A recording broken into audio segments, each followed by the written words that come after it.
Hello, and welcome to the Orthodontic Products Podcast. I'm your host, Alison Werner. On this episode, we're going to talk about why you should rethink your onboarding approach. And to do that, I spoke with Cassie Kellner last fall. Cassie is the founder and owner of Everbloom, an orthodontic consulting firm. She has over 2 decades of experience in the orthodontic field, starting as a team member before turning to consulting, lecturing, and working as a practice coach. Here, she talks about the differences between onboarding an employee with no orthodontic experience and a veteran coming from another practice, why your onboarding documents are probably longer than they should be, and how to use video and other tools to build a training resource library for your whole team. Here's our conversation. Cassie, welcome back again. Thanks for having me. This is so fun. I know. All right, so we're going to get a little personal here. So to start out, I'd love for you to share your experience as a team member. Can you talk about if you can go back, talk about what it was like when you started in your orthodontic office and your onboarding experience? Yeah. So it's 20 years this year that I started in an orthodontic practice. And, well, first of all, I'll say this. I answered a Craigslist ad, which that ages me, right? Yeah.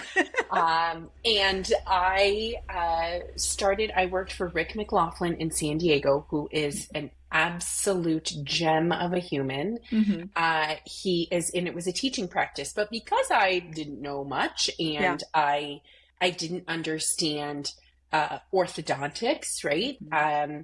I started this practice, and I started as a records technician, just to kind of catch my bearings and understand, and quickly moved into the clinic. So I then became a chairside assistant in his practice, and it was incredible. There were trainers, and there were clinical leads that were doing, the work. But the reality is 20 years ago, it was like, here's what we do, and here's your chair. And now you can get started. Right. Yeah. And so I think that for years and years, and to nobody's fault, the sink or swim approach was the norm. It was the absolute norm. And either you could cut it or you could not. Mm-hmm. And I remember I actually got hired with somebody else, and they let her go within the first 4 weeks because she just couldn't cut it. Yeah. And I was like, oh my gosh, is that going to happen to me? I was so young and new, and it didn't, thank God. But it was the sink or swim. And I feel, and I'm excited to talk about this too. Yeah. You can no longer do that. And so the sink or swim is how I learned. Yeah. There wasn't a lot written out. There wasn't a lot for me to review or to see. You got to see it maybe one time, and then you were in there, and it was like trial and error to work on patients sometimes. And I believe that teams now, 20 years later, they deserve more, and there are many more tools now for us to use to be able to do that. Okay. So before we go any further, what should be the goal of onboarding? Retention. I mean, we want, right? We want especially our people right to now. Stay. Yeah. Yes.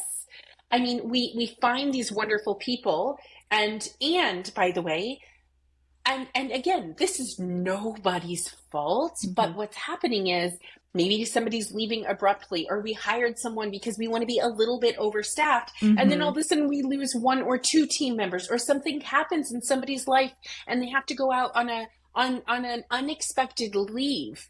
And now we have these team members who have been promised training. They've been promised that we will walk them through everything in our practice.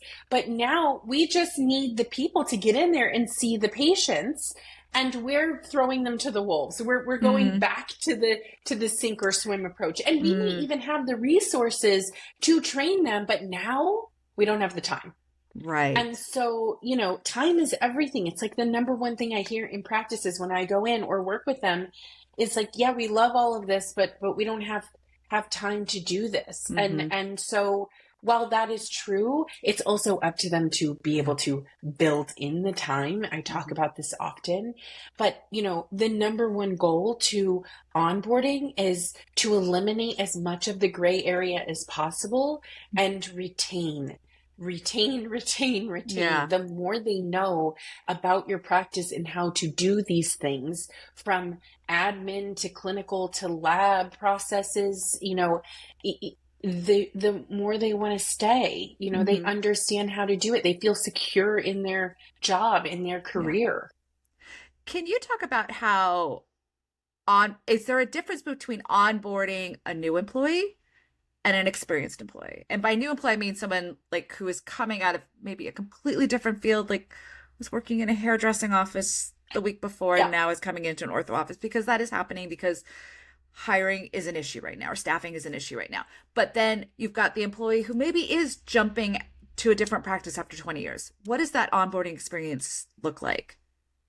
Well, it's interesting. I mean, we could do a whole other podcast on the benefits of hiring somebody with no experience and the benefits of hiring somebody with a ton of experience, because those are dramatically different, right? I would say hiring somebody, they're in two separate buckets. Yeah. But there is quite a bit of overlap, because hiring somebody without any experience, they get to learn your way from the minute they walk in that practice.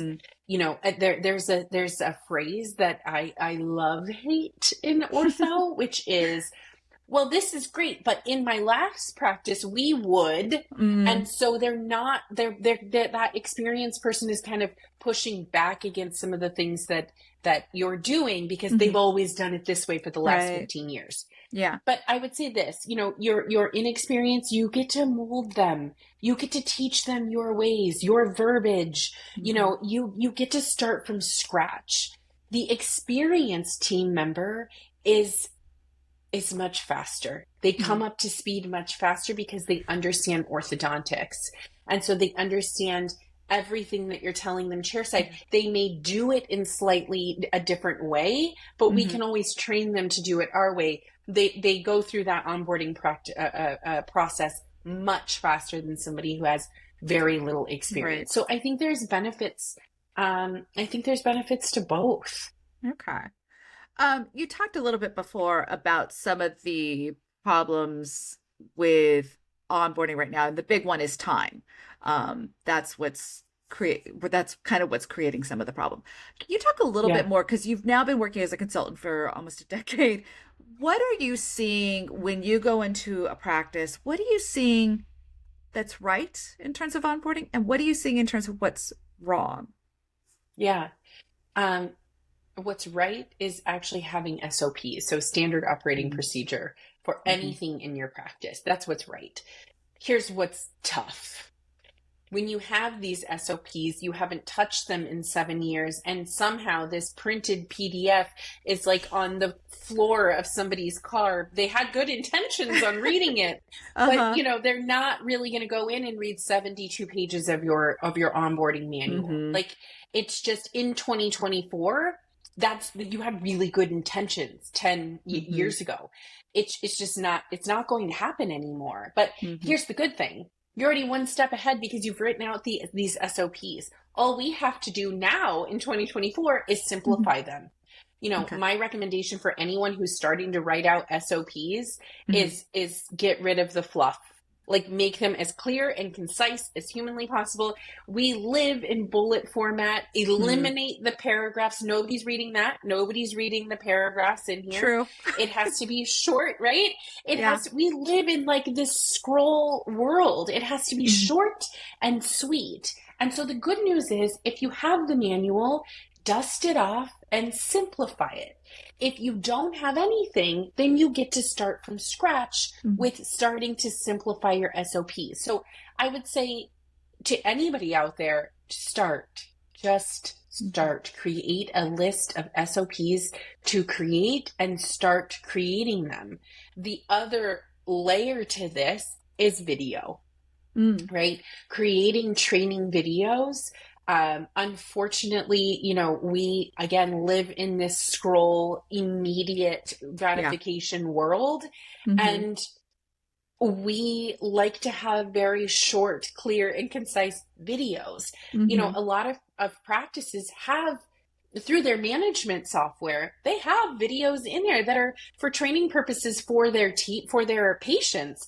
They can also use those to train their team members. So if I come in with no experience and you tell me to put on a class 2 elastic, I'm like, yes, okay. But I have no idea what class 2 means. So there's resources out there for practices. You don't have to reinvent the wheel here, but I would say, be clear and concise, have written SOPs, remove the paragraphs, keep your training videos under 2 minutes.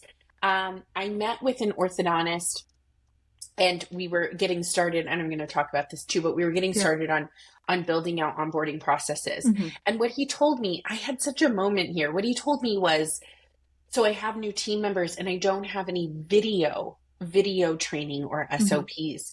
And what these new hires were doing, they were about 20, 21, 22 years old. They were so eager to learn. They went on YouTube themselves and started to search how to bond. I'm making this up. How to bond a lingual retainer. So they're like, oh, this is how I do it. Here's the problem. Every practice does it so differently. They use different products. They use different techniques. And so if you have team members that are eager, but you don't have anything to deliver, they're going to, everything is on our phones, right? They're going to find it somewhere else. And unfortunately, it may not be your process. So, just start somewhere. If you have things, update them. If you don't, create a list and get started. Who should be tasked with building kind of this onboarding resource library? Oh, good question. So you should have, most teams, and by the way, if you're a very, very small team and you're listening to this and you don't have a clinical lead, that's okay. But most teams should have a clinical coordinator, clinical lead, but that you can, if you have a smaller team, I typically say your clinical lead and your clinical trainer can be the same person. Okay. If you have a very large team, so I would say 5+ chairs, right, in your clinic, you should have a designated trainer for your practice. They should be writing out these SOPs and everyone in your clinical on your clinical team should be in charge of creating training videos. And the reason I say that is because you may have an assistant who loves to bond appliances. And you may have another assistant who's like, that is not for me, but I love Invisalign. I love doing aligners. Great. Well, then divide and conquer, and you assign this to that person and that to, and the other thing to the other person. In creation, from a training perspective, you have to be careful on who your trainer is. Trainers have to have patience. They have to be willing to answer the same questions over and over again. They have to be able to move quickly, and trainers also have to be willing to let people make mistakes and ask questions, because if they don't, and this happens a lot because orthodontic practices are quick, right?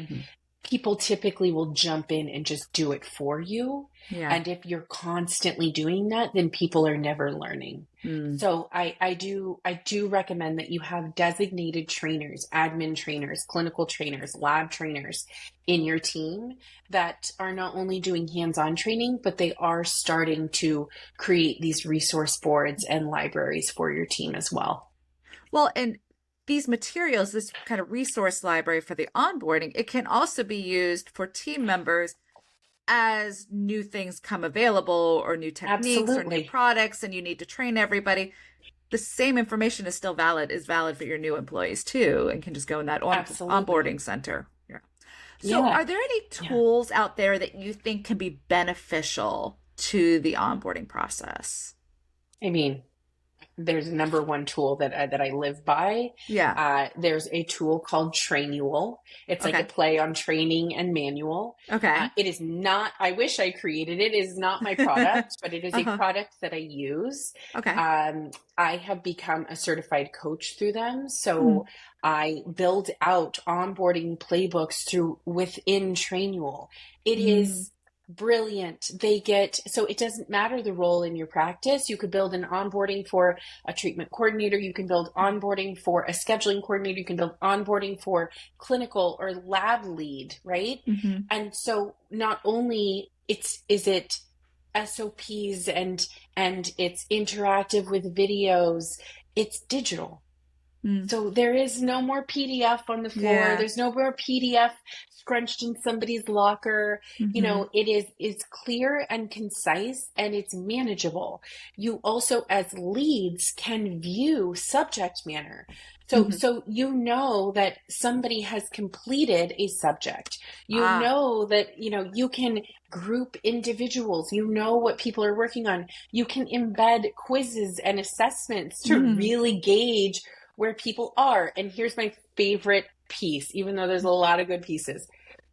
Like you just said, Alison, when you have a new SOP, or let's say you update a process, we don't like this bonding material anymore, we're using this now, and this is how we're doing it, or we're not using this report anymore, we're going to use this report to run this, there's a notify button. So if you change an SOP, you click the notify button and it blasts it out to your entire team. Okay. They're like, hey, everyone, we've made a massive change and we want all of you to be able to check this off. So, essentially just go digital. Go digital so that you can manage what people are doing. Videos and written SOPs are absolutely the way to go. That's not going to eliminate the human trainer interaction. Yeah, you still have to show people what to do. And, but if you have these three elements, I promise you, I've seen it, you will retain longer. Your team will be happier if you create a true onboarding process for your team.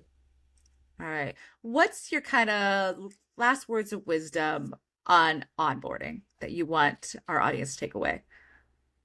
Honestly, just start somewhere.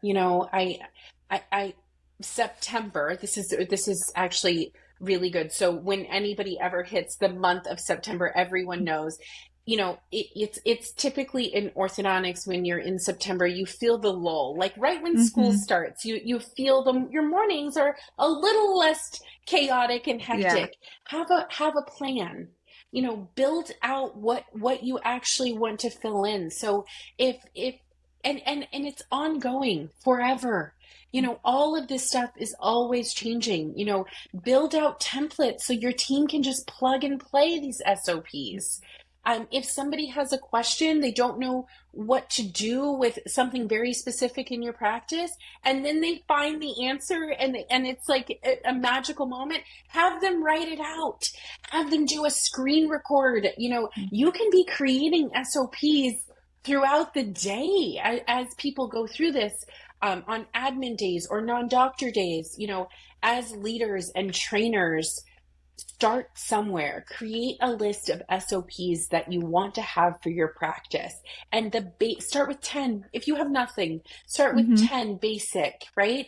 For each role, it is really, really important because in my opinion, you cannot truly scale your practice if you do not have your processes written out, and you cannot onboard without written out and training processes. Yeah.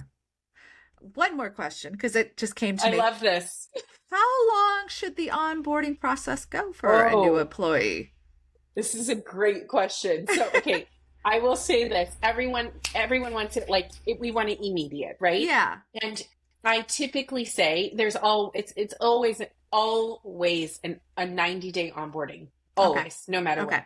Now, that does not mean your team will be fully trained by 90 days, right? We are just giving them as much information and training them in the first 90 days, one, to see if they like us, and two, to see if we like them. And this is really working. Mm-hmm. And then we always extend that to the first 6 months. Okay. So the reason why I say onboarding and making sure that you have checklists and using a tool like Trainual is to make sure that we're not only keeping the new hire accountable, but we're also keeping the trainers accountable. Because they can go, well, wait, I thought we went over that and we're a year in and we've never touched on this process or how to do something, right? Mm-hmm. So you're always going to create a 90-day onboarding. You're going to extend it by 6 months after that as more of a resource, right? But I would say most team members are not fully comfortable for the first year in an orthodontic practice. Okay. So I would encourage people to give it some time. Okay. All right. Well, Cassie, thank you so much again for joining me. And if anybody is interested in learning more or working with you, where should they go? They can go to discovereverbloom.com and there's plenty of things that they can navigate through on there, but they'll search for Trainual specific to this topic. Okay. And that's Traineual? You got it. You got it. Just wanted to make sure. All right. Yep. Great. Thank you so much, Cassie. Thank you. As always, thank you for joining us. Be sure to subscribe to the Orthodontic Products Podcast to keep up with the latest episodes. And be sure to check out orthodonticproductsonline.com to keep up with the latest industry news. Until next time, take care.